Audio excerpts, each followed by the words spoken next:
எங்களோட துறையில மட்டும் இது மாதிரி விபத்து நடக்கும்போது இது மாதிரி உயிரிழந்தாவோ இல்லை அடிபட்டாவோ எந்த விதமான பாதுகாப்பும் எங்களுக்கு இல்லை. மத்திய மாநில அரசாங்கிட்ட எங்களோட கோரிக்கை என்னன்னா, நாங்க உயிரை கொடுத்து வேலை செய்யறோம் நாங்க சொல்லும் போது பல நேரங்களில் அது ஏதோ வார்த்தை மாதிரி அவங்களுக்கு தெரிஞ்சிருக்கு. ஆனா நாங்க இது இந்த வருடத்திலேயே இது 5வது நிகழ்வு, இந்த 5வது மரணம் எங்க இதுல நடந்திருக்கு. இது எங்களோட கண்ணீருக்கு கடவுளும் அரசாங்கம் தான் பதில் சொல்லணும். நான் குற்றம் சொல்லல. அவங்களுக்கு ஏதாவது அவங்க இதுல எந்த விதமான அவங்க குறை சொல்ற இடத்துல அவங்க இல்ல. ஆனா நிவாரணம் கொடுக்கிற இடத்துல அவங்க இருக்காங்க. இந்த பாதிக்கப்பட்ட உறுப்பினருக்கும் அவங்க குடும்பத்துக்கும் ஒரு வகையில நிவாரணம் அரசு வழங்கணுங்கிறது எங்களோட வேண்டுகோள்.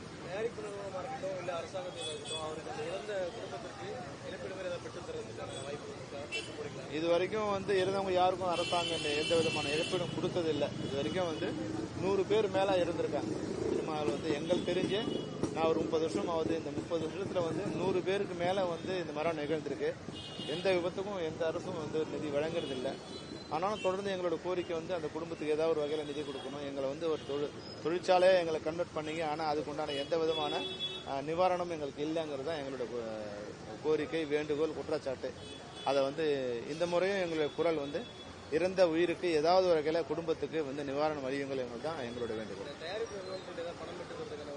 நிச்சயமா அது தயாரிப்பாளர் கொடுத்துருவாங்க.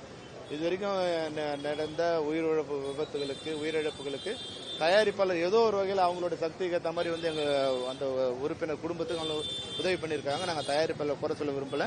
அவங்களால முடிஞ்ச உதவி அவங்க பண்ணியிருக்காங்க. அரசு ஒரு வகையில் அந்த உதவிங்கிறது எவ்வளவு பணமா இருந்தாலும் அந்த காலத்துல கரைஞ்சு போயிடும்.